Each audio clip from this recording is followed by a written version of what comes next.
started on a night that seemed no different from any other. The city was alive, a sprawling ocean of light, neon reflections bouncing off wet asphalt after short rain.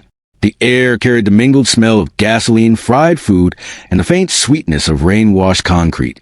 People hurried home, unaware that within hours the very lifeblood of their world, the power that fed their homes, their screens, their machines, would vanish. Not for minutes, not for days, but forever. Elena Moreau, a 31-year-old woman who worked as an emergency room nurse, was on her way back from the hospital when the first signs appeared. She was exhausted, her auburn hair tied up in a messy knot, her pale blue scrubs wrinkled after 12 hours of running between patients. Her headphones hummed a soft tune to drown out the chaos of the subway, when suddenly everything flickered. The train screeched to a halt between stations, lights dimmed, then plunged into darkness. At first, it was only silence, punctured by a nervous laugh here, a muttered curse there. But when the train didn't start again, when emergency lights didn't blink on, when the air in the tunnel felt heavier with each passing second, fear began to bloom. A man shouted, "What the hell's going on?" Another woman cried softly, her phone a dim glow as she tried to call her husband. No signal, no connection. Elena sat still, forcing herself to breathe. She knew panic killed faster than darkness.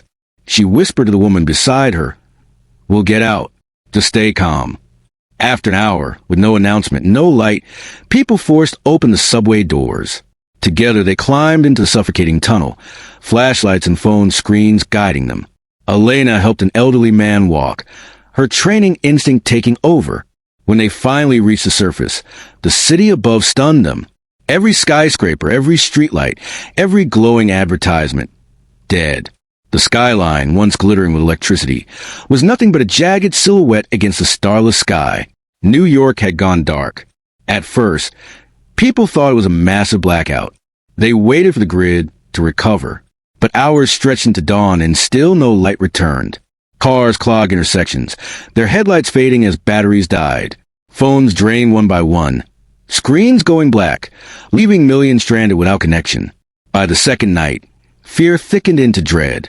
By the third, desperation was palpable. Elena's apartment was on the 7th floor. She returned there only to find water pressure gone and food supplies dwindling. The city was unraveling. Sirens wailed in the distance, then faded into silence. Stores were looted. Voices rose in chaos, and a faint smell of smoke drifted over neighborhoods. Something in her gut told her this wasn't temporary. This wasn't a blackout waiting to be fixed. This was the end of power itself. Her suspicion was confirmed when a government broadcast appeared briefly on battery-powered radios. The announcer's voice was shaky, fragmented by static.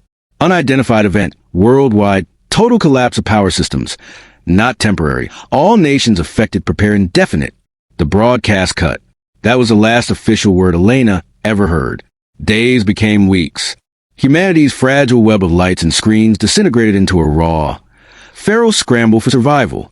Without refrigeration, food spoiled. Without pumps, water ceased flowing in cities. Without communication, order fractured.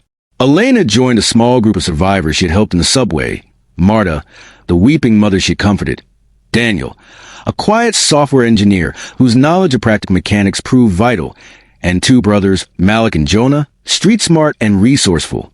Together, they scavenged for supplies, moved cautiously through abandoned streets, and avoided desperate gangs that formed in the ruins of neighborhoods. The city became unrecognizable. By night, pitch-black darkness consumed everything. Stars emerged in brilliant clarity, but beauty could not erase the danger. Fires broke out, unchecked by firemen whose engines stood useless without fuel. Hospitals emptied. Patients left to die when machines stopped working. For Elena, each sight was a dagger, each scream in the distance a reminder of the fragility she had once taken for granted. She remembered the last patient she had tried to save before the blackout, a child with failing heart, dependent on a machine to breathe. The machine had gone silent that first hour, and Elena's hands, trembling, had been powerless against death. She carried that memory like a stone in her chest. Weeks later, the group decided to leave the city. "There's nothing left here," Daniel said one morning as they ate the last of their canned beans. "Out there, maybe farms, maybe communities. Here, it's only death." Reluctantly, Elena agreed. They packed what they could carry, blankets, knives, scavenged water bottles, a few boxes of crackers, and set out on foot. The world outside the city was quieter, but no less haunting.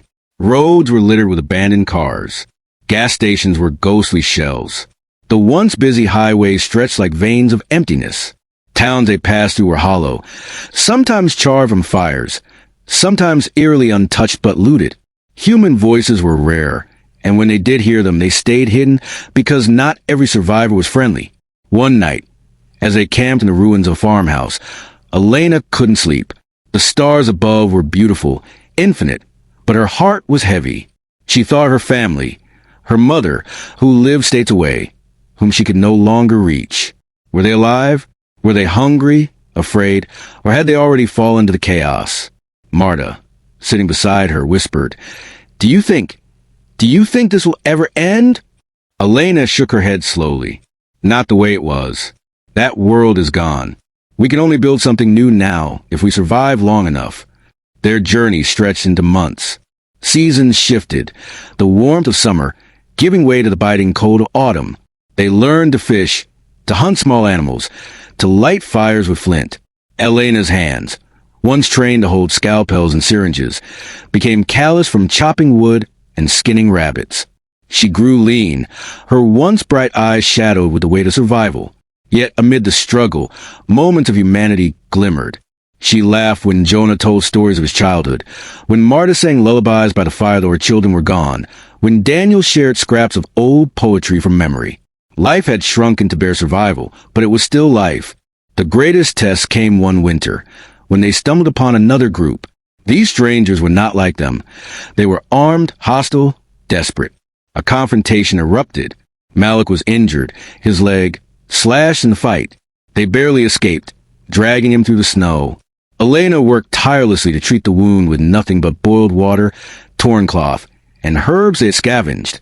Against all odds, Malik survived. For the first time, Elena felt the echo of her old role, healer, protector, even in this shattered world. Years passed. Civilization, as she had known it, never returned. But scattered communities began to form. Small villages grew around rivers, people farming with their hands, trading goods face to face. Slowly, painfully, humanity adapted. The world was darker, quieter, harsher, but not empty. Elena grew older in that world. Her auburn hair streaked with gray, her face lined by hardship, her spirit weathered but unbroken. She never stopped carrying the memory of the night the lights went out forever, but she also carried something else. Hope. Hope that even without the hum of machines, without glowing cities, humanity could endure.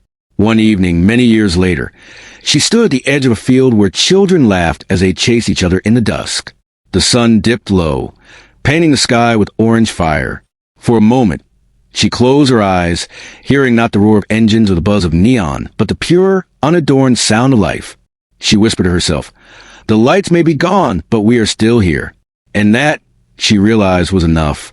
The world had ended, but a new one had begun. And though the lights would never return, humanity's spirit burned on, quiet, stubborn, eternal.